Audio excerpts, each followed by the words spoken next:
En los próximos meses, el Consejo de Participación Ciudadana y Control Social designará al nuevo Contralor General del Estado, Defensor del Pueblo y a los nuevos vocales del Tribunal Contencioso Electoral. Los procesos están en marcha. Sobre sus avances dialogamos en nuestra primera entrevista.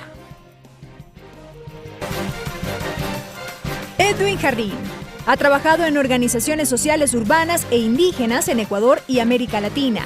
Ex secretario nacional de Transparencia de Gestión, vicepresidente del Consejo de Participación Ciudadana y Control Social.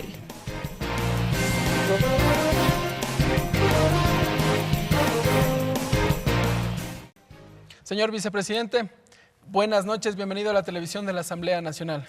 Buenas noches, Ricardo, Lorena, buenas noches, gracias por el espacio. Muy bien, desde el Consejo de Participación Ciudadana se aprobó ya el reglamento para la designación del Contralor General del Estado. ¿Cómo avanza este proceso? ¿Cuáles son los primeros pasos? Entiende que el reglamento es uno de ellos. Lo que se viene ahora, por favor. Bueno, antes de responder específicamente a la pregunta, creo que sí es necesario el informar, el comunicar.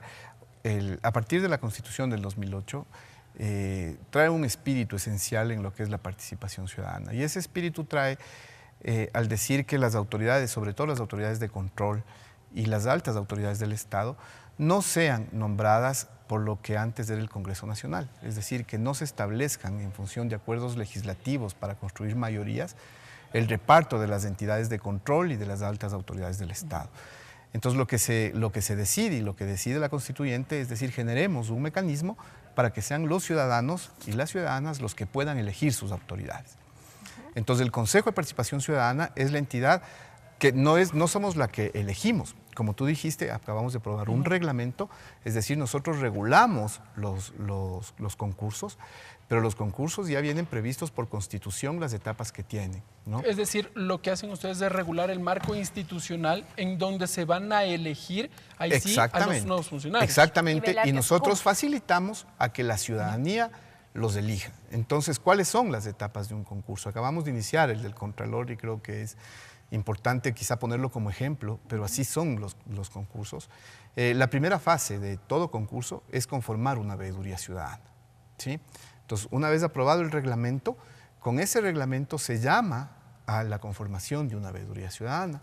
En este caso del concurso del Contralor, se abrió la convocatoria, se espera un determinado plazo, que es lo que regula el reglamento, son 10 días para que se inscriba la gente. Para el Contralor se inscribieron 180 personas para ser parte de la veeduría que vigile el proceso de concurso del Contralor. ¿Quiénes pueden participar? Si hablamos de ciudadanía en general, ¿quiénes pueden participar para conformar esta veeduría y de qué está encargada? La veeduría puede ser parte de una veeduría cualquier ciudadano con residencia legal en el Ecuador. ¿Es ¿sí? el único requisito? El único requisito es tener sus documentos en regla y no tener las prohibiciones constitucionales. ¿Cuáles son las prohibiciones constitucionales? No tener una interdicción judicial, es decir, no estar sentenciado. No tener una sentencia penal vigente. Sí, tener una sentencia penal vigente ya no puede ser.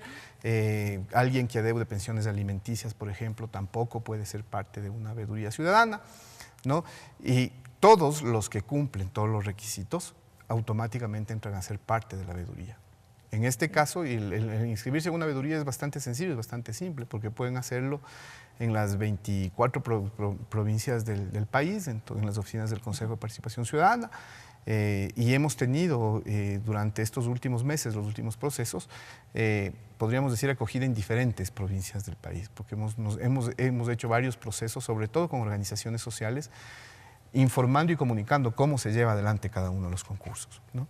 Entonces, una vez conformada la veeduría, en este caso la veeduría del Contralor, el próximo jueves, una vez que ya se ha aprobado, los que admiten, se ha verificado los requisitos, el próximo jueves ya se los acredita a los veedores. Primero se les da una capacitación de cuál es su rol, se les apoya en la construcción de cuál es el plan de trabajo que deben hacer para vigilar el proceso, se los induce en que conozcan el reglamento completo y a la perfección de cuál es el reglamento del concurso, y luego de eso se los acredita a los veedores que finalmente deciden seguir participando en el proceso. Hay algunos que en la capacitación deciden ya no seguir participando porque les va a significar determinado número de horas mayor que a lo que tenían previsto ser, porque los horarios quizá van a ser en horarios de de oficina, es decir, hay gente que dice, o sea, ya viendo el panorama que tiene que hacerlo, desiste y dice yo no voy a poder tener tiempo, Ahora entonces bien, prefiero no acreditarme como veedor. Esta es la fase entonces de la conformación de la veeduría. Para los postulantes, quienes deseen candidatizarse a ser Contralor General del Estado, ¿cuáles son los requisitos que ellos deberán presentar, entiendo, a la veeduría ciudadana? No, por eso te digo, lo que pasa es que es bastante complejo como está puesto en la... Ese es el primer paso, la veeduría. El primer paso, conformas una veeduría, ¿no es cierto? Entonces la veeduría es la encargada de vigilar que se cumplan los reglamentos, que se cumplan en el tiempo, que se cumplan en forma y garantizar sobre todo que cada una de las etapas sea transparente. ¿Ya? Te digo, por ejemplo, algo. Cuando ya se esté calificando las carpetas de los postulantes a contralores, la veeduría vigila que realmente cada una de las calificaciones que van teniendo sean reales, ¿no? O sea, es decir, tiene un proceso de vigilancia de todo el concurso. Entonces, el primer paso, conformamos veeduría. Luego viene un segundo paso. El segundo paso es, por eso yo decía que nosotros somos unos facilitadores de la designación de autoridades, es conformar una comisión ciudadana que es la que hace el concurso. Es la que hace todo el concurso. Nosotros como consejo no hacemos el concurso. Pero hace una comisión ciudadana. Como autoridades, en este caso, para Contralor del Estado. Si es la comisión, la conformación de esta veeduría quien luego ya hace todo el seguimiento. A ver, verás, es voy la por partes. Y luego conformamos una veeduría, la veeduría es responsable de vigilar todo el proceso. ¿Ya?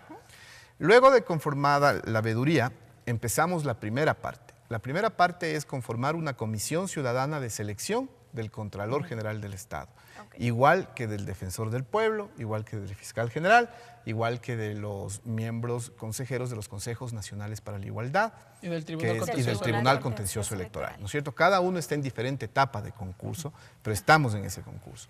Conformas una comisión ciudadana de selección. Esa comisión ciudadana está conformada por 10 personas, ¿no? 5 personas que vienen cada una de las diferentes funciones del Estado, es decir, una persona de la función legislativa, una persona de la función ejecutiva, una persona de la función judicial, una persona de la función electoral, una persona de la función de transparencia y control social. Y las otras 5 personas es en base a este concurso que es el concurso inicial, es decir, vienen 5 ciudadanos. Y uno de los 5 ciudadanos es el que preside la Comisión Ciudadana de Selección. ¿Cómo se hace esto? Primero tiene que ser paritaria, igual número de hombres, igual número de mujeres, ¿no? Es decir, eso, y es paritaria igual entre miembros del Estado y miembros de la ciudadanía. Estos 5 ciudadanos que conforman podríamos decir, la primera etapa de cada uno de los concursos, ¿no? Existe una tabla de calificación de méritos, entonces los ciudadanos postulan, presentan y acreditan sus méritos, ¿sí? Y se califica los méritos de los ciudadanos que van a ser parte de la Comisión Ciudadana. Y ahí viene la pregunta, ¿cuáles son en este caso los requisitos y los méritos que van a ser calificados por esta comisión? A ver, nosotros lo que hemos hecho, y es algo que lo hemos planteado desde el inicio, es que tenga los mismos requisitos que la autoridad que van a elegir. Por ejemplo, si van, estar en gozo de los derechos claro, políticos. pero además, por ejemplo, para el Tribunal Contencioso Electoral, ¿sí? Si lo que van a elegir es, digamos, un abogado, porque son jueces los miembros del Tribunal Contencioso Electoral, son jueces, si van a elegir un abogado, entonces los que van a postular tienen que ser profesionales en derecho, ¿sí? Porque tienen que tener las características de lo que van a elegir y conocimiento sobre lo que van a elegir. ¿En el caso del Contralor? En el caso del Contralor tiene que ser profesional, porque la ley no te dice que el Contralor debe ser abogado. Sí, pero sí tiene que tener título de tercer nivel como requisito. Además, cualquier título de tercer nivel, porque puede postular para contratar un economista, un administrador de empresas, un ingeniero comercial, ¿sí? Un abogado. Son diferentes profesiones que pueden ser, ¿no? Para fiscal general del Estado tiene que ser igual abogado, porque tiene que ser estudiante en Derecho. Para las comisiones nacionales de la igualdad, para los consejos nacionales de la igualdad, no tiene ninguna exigencia ni en cuanto, digamos, a la parte formativa a título de tercer nivel. Entonces, son diferentes Pero las sí, características de los acuerdo a lo consejos que de vas a igualdad elegir. deberá ser plural, por lo que representa a varios sectores de Esa la es la ciudadanía. característica específica, en cambio, para los consejos nacionales de igualdad. Entonces, depende del concurso. Por eso es que la primera fase es de aprobar el reglamento, porque el reglamento determinas cómo vas a configurar la comisión ciudadana en sus características profesionales, ¿no? Y en este caso, en sus características, si son de grupos prioritarios o no grupos prioritarios, como es los consejos nacionales de la igualdad. ¿Podemos hablar en cuanto a los requisitos que deberá tener esta persona que desee postular a ser Contralor General del Estado? ¿Cómo estipula o qué es lo que señala el reglamento para designar a este funcionario, funcionaria? Tiene que ser ecuatoriano, no tiene que tener ninguna de las prohibiciones que le establece la Constitución y la ley. Les puse algunas como ejemplo, es decir, tampoco no puede tener contratos con el Estado, no puede tener interdicción judicial, lo que les decía hace un momento de las pensiones alimenticias, tampoco... Gozar de sus derechos. Gozar de todos sus derechos civiles y políticos, ¿no? Tiene que gozar de esos derechos para poder postularse.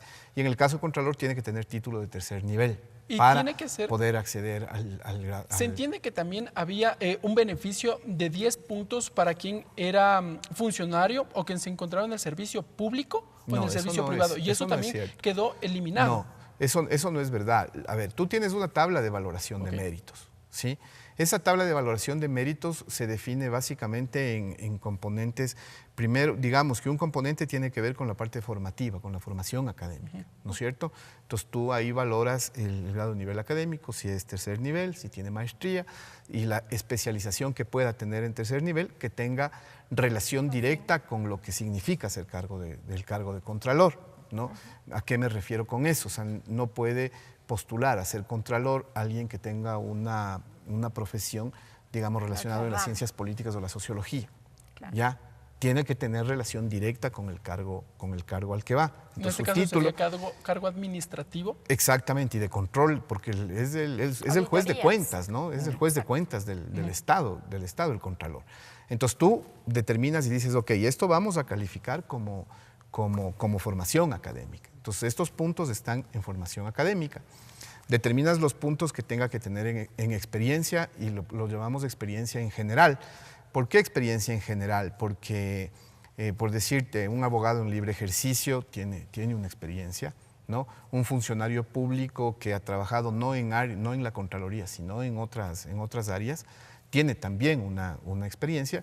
La docencia académica en no áreas de control, que para un contralor también es una experiencia en general, pero también de eso tienes una experiencia específica. Y la experiencia específica sí tiene que ver con el trabajo que vas a realizar.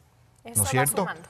Eso va sumando. Entonces no es que se los ha quitado. No ¿sí? se ha eliminado ningún punto por ejercer funciones en el sector público o el sector privado. No tienes. O sea, la tabla de valoración te determina los componentes que te estoy planteando. Entonces, un componente de experiencia específica sí tiene que ver con que hayas cumplido tareas de auditoría, con que hayas cumplido tareas de control del gasto público. Tiene que ver con ese componente. Pero lo que estás eligiendo es un contralor, ¿no? Entonces, al decir, el concurso tiene dos elementos. Primero, los méritos, ¿sí? Y también la oposición. La oposición es un examen, ¿no? Entonces, los méritos significan 50 puntos y el examen significa 50 puntos. Sobre 100. Claro, 50, o sea, 50 el uno, 50 el otro, los dos suman 100, sobre 100. ¿sí? Y el mejor puntuado es el que encabezaría las listas. Es el que gana el concurso. Otro elemento importante que tiene el concurso es la fase de impugnación ciudadana. O sea, además de la veeduría, ¿sí? Hay etapas de impugnación ciudadana, tanto para los que forman parte de la Comisión Ciudadana como para ya el concurso, digamos, en el caso de Contralor, la autoridad los que están concursando para postular a ser Contralor General del Estado, ¿sí? Están sujetos a la impugnación ciudadana. ¿Hasta dónde pueden llegar ellos según el reconteo de su examen, de sus calificaciones? ¿Qué es lo que pueden hacer ellos en esta etapa? A ver, no te entendí la pregunta. Los que están puntuados, los que fueron calificados en la etapa de impugnación, ¿hasta dónde pueden alcanzar? A ver, la impugnación es ciudadana hacia la probidad ética de una persona. ¿Y hasta dónde alcanza, para completar la pregunta de Lorena? ¿Hasta dónde alcanza? Si lo que el ciudadano está impugnando, la Comisión Ciudadana determina que es real y que eso determina una falta de probidad, automáticamente sale del concurso. O sea, ahí no es que le bajan puntos ni nada, sale del concurso, porque uno de los requisitos es tener probidad notoria. ¿Y cómo para se puede acceder demostrar aquello, la probidad notoria, por ejemplo? Por ejemplo, te digo un caso, digamos que yo era un arrendatario de una vivienda, ¿sí? Y nunca pagué el arriendo y me fui debiéndole 3 años de arriendo a una persona. Entonces la persona dueña de ese departamento puede decir que no tengo probidad notoria porque le estafé el arriendo, viví gratis en su casa sin pagar nada, ¿sí? Entonces si la persona demuestra eso, ¿sí? Automáticamente, por ejemplo, estaría fuera. Eso te lo pongo como un ejemplo. Una ¿no de es las cierto? inanibilidades. Ya, eso me determina falta de probidad notoria o... Y otro, muy bien, otro elemento podría ser que tenga vínculos de hasta un 2º grado y 4º de consanguinidad también con los funcionarios públicos, en este caso con el presidente de la República. Eso no está determinado, pero una de las prohibiciones es que no sean parientes en lo que tú dices, 4º grado de consanguinidad, con miembros del Consejo de Participación Ciudadana y Control Social o con miembros de la Comisión Ciudadana de Selección. Con ellos sí hay una determinación directa. Finalmente, esa aclaración me parece interesante, porque en algún momento se leyó también que no deben tener vínculos con, o más bien, grados de consanguinidad con el Ejecutivo, el presidente de la República directamente. Eso no está determinado en ninguna norma, ¿no? Okay. No lo determina ninguna norma. La norma determina con claridad que no pueden tener ningún grado de consanguinidad con los consejeros del Consejo de Participación Ciudadana y Control Social o con los miembros de la Comisión Ciudadana de Selección. Así lo determina la norma. En cuestión de tiempos, ¿cuánto tomará llevar a cabo todo este concurso y para cuándo ya podríamos conocer el nombre del próximo Contralor General del Estado en este caso? El Contralor General del Estado, cada uno de los procesos, como tú ves, son varios procesos que además tienen el derecho de la reconsideración de parte de los ciudadanos cuando consideren que están mal calificados sus méritos. Es decir, un concurso dura alrededor de 9 meses. Tenemos previsto que el concurso del Contralor termine en marzo del 2017. ¿No? Y esta va a ser una etapa de varios concursos porque estamos, lo que te decía hace un momento, terminando la renovación parcial, bueno, no terminando porque terminaría más o menos en diciembre o en noviembre, la renovación parcial del Tribunal Contencioso Electoral. Tenemos que llevar adelante el del defensor del pueblo, que debe estar listo y terminado para diciembre de este año. Eso ya está en un proceso avanzado, la Comisión Ciudadana de Selección ya está seleccionada. Tenemos los consejos nacionales para la igualdad, que también estarán terminado en diciembre. Tenemos el del Contralor General del Estado, que está programado que culmine en marzo del próximo año. Y también tenemos el del Fiscal General del Estado, que es un proceso que iniciará en pocos días. Estarán en constante trabajo entonces. Muchísimas gracias a Edwin Jarrín, vicepresidente del Consejo Nacional Electoral, Consejo de Participación Ciudadana. Como siempre, bienvenido a la televisión legislativa. Muchas gracias, ¿no? Un gusto. Nosotros nos vamos a una pausa, pero enseguida continuamos con más información. No se vayan.